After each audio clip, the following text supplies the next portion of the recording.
Bridgeport officers fatally shoot driver who fled from police in Ansonia, Connecticut. Number 5.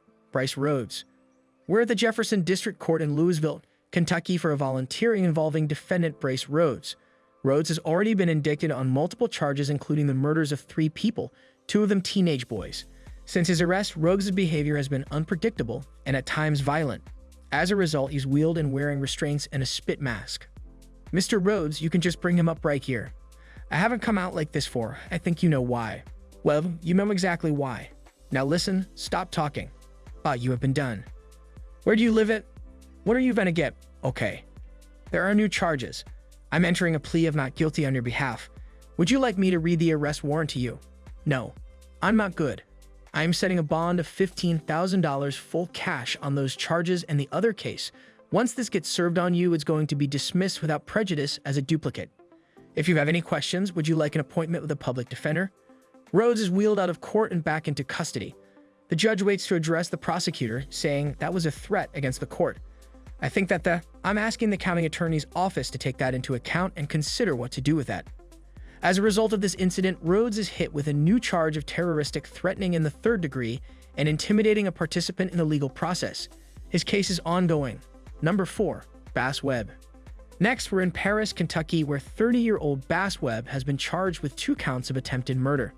This surveillance video, taken outside of a Kentucky jail a week earlier, captured the moment when Webb, a former inmate there who served 3 months on assault charges, accelerated his car and tried to run over 2 jail employees. One man was able to get out of the way, but one man was injured after Webb's vehicle pinned him against the wall. At his first court appearance before Judge Vanessa Dixon, Webb's bad behavior continued. Thank you. Let me, yes. Judge Dixon then informed Webb she was recusing herself from the trial because she knew the 2 jail employees he targeted with his vehicle.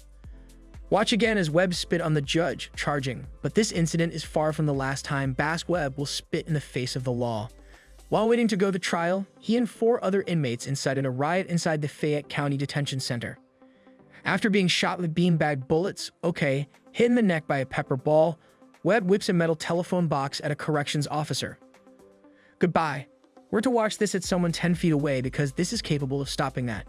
Does not mean that is not readily capable of causing death or serious physical injury. Webb was found guilty of 3rd-degree assault and sentenced to 15 years in prison, and for his attempt to run over the 2 jail employees, he was later found guilty of 2 counts of attempted murder and got an additional 37 years. Bass Webb was facing a total of 52 years behind bars, but more disturbing accusations were on the way. While incarcerated, he was charged with the unsolved murder of an ex-girlfriend. Facing a possible death sentence if convicted at trial, Webb pled guilty to the murder and got an additional 50 years. Now 5 years later, Bass Webb is back in court yet again after being charged with the murder of a different girlfriend nearly a decade earlier. A cold case came back to haunt him after a jailhouse tip led to the discovery of the woman's remains. This time, as he's let in, he reveals a new sinister look that shocks those in attendance. A closer look at Webb's recent head tattoos reveals a demented murder hit list. It reads, "Those that must die. All judges, all prosecutors, all cops, the media." Below that, 3 rats have been scratched out and many more, plus an expletive on the other side.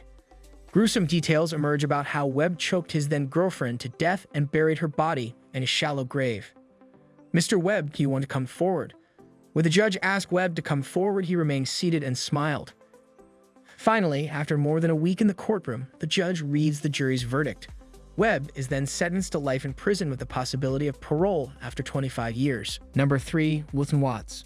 We're in Berea Municipal Court. The defendant, 21-year-old Wilton Watts, has turned himself in after a warrant was issued for his arrest for failure to appear on a domestic violence charge. You were supposed to be here last month. You did not appear.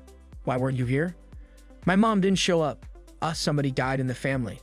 There was no reason for me to be here. Well, it's not an engraved invitation, son. It's a court order. Clearly off to a rocky start between Watts and Judge Chris Green, but Watts seems comfortable handling the situation on his own. Your attorney withdrew, so you'll have to hire an attorney. I'm only gonna turn it. You're a lawyer. Nope. Unfortunately for Watts, his grasp on the legal process seems spotty at best. You want to talk to me about a bond with me? What do you want to tell me about what bond? Who's known for his no-nonsense style, doesn't seem particularly receptive to the attitude. That's going to cost you 30 days in the county jail for contempt. Cuff him if you got the cuffs. Hold on. It's a $5,000 cash surety bond subject to the temporary protection order. Watt's remarks have already cost him dearly, and now he doubles down. He just swore at the judge. "I'm gonna give you a piece of advice." "What?" "You can either make life easy, or you can make life hard." "I already ruined my life." "That's 60. Do you want to go for 90? "That's not anymore." "That's 306. "I know. I gotta stop." "How many days do you want to give me now?" "Are you sure?" "I'm in about a year right now." So Watts' mother and sister attempt to intervene, but there is no stopping the foul-mouthed tyrant. "I don't care. Stop everybody up." Deputies and other court staff quickly arrive at the courtroom for backup. Ignorance. Despite the judge going all the way up to 360 days in the heat of the moment, once Watts calmed down, the judge ultimately decided to reduce the sentence to 90 days in jail, 4 days per four-letter word. For the initial domestic violence charge he was originally in court for, he later pled no contest and was sentenced to 5 days in jail. Number 2. Jacob Larson. We head now to Jackson, Michigan, to the 4th Circuit Court. The personal protection violation hearing is on against this man, Jacob Larson. The defendant is accused of sending unwanted advances through Facebook messages to this woman seated here, a former high school acquaintance. This incident is a violation of a restraining order against Jacob Larson. This is the second time the judge questioned the defendant about his contact with the plaintiff. The same judge had issued the defendant's original PPO 4 months earlier. Fatal attraction kind of stuff that I warned you about last time. I told you to just leave her alone. She was a classmate of yours. She currently has no interest in someone's her to tell me to leave her alone. You know what? I told you to leave. And apparently that didn't clear. So today you're going to jail for 3. And the next time you violate it, you're going to jail. You've got a bad attitude. You got a bad attitude last time. Do you want more? Okay, you got it. Buddy, y'all get along? Y'all are 45 days county jail. Okay, 93 days in the county jail. Do you want to go for a year or try right now? One more word out of you, it'll be a year. Accounting over Facebook, over violations of my PPO and your conduct. Right in 3 days and counting. The judge, clearly agitated by the defiant defendant, is sending him to jail. Stand up. You're going to jail for a year in accounting. 365 days county jail. Thank you. Larson is sentenced to 93 days in county jail. Number 1. Ebony Burks. Next, we go to a bond hearing in Elyria, Ohio. Appearing remotely as the defendant, Ebony Burks. She's charged with misdemeanor assault and domestic violence against her grandfather, Shedrick McCrae, and his companion. At the bench is Judge Gary Bennett. "Good morning, Miss Burks." "Good morning."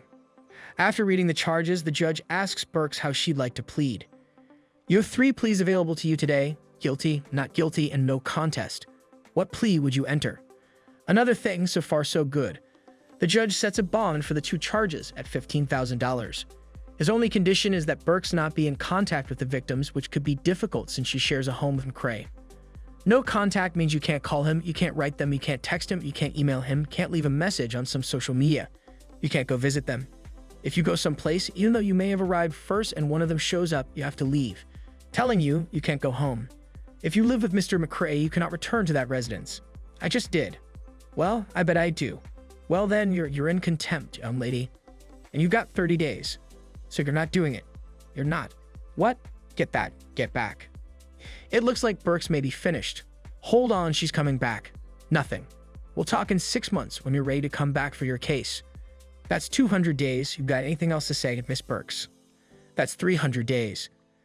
Though she racked up 300 days, Burks only ended up serving 88. So this is the end of our today's video. Do you like it? Kindly give your valuable response in our comment section below, and don't forget to subscribe to our YouTube channel for more interesting and informative videos.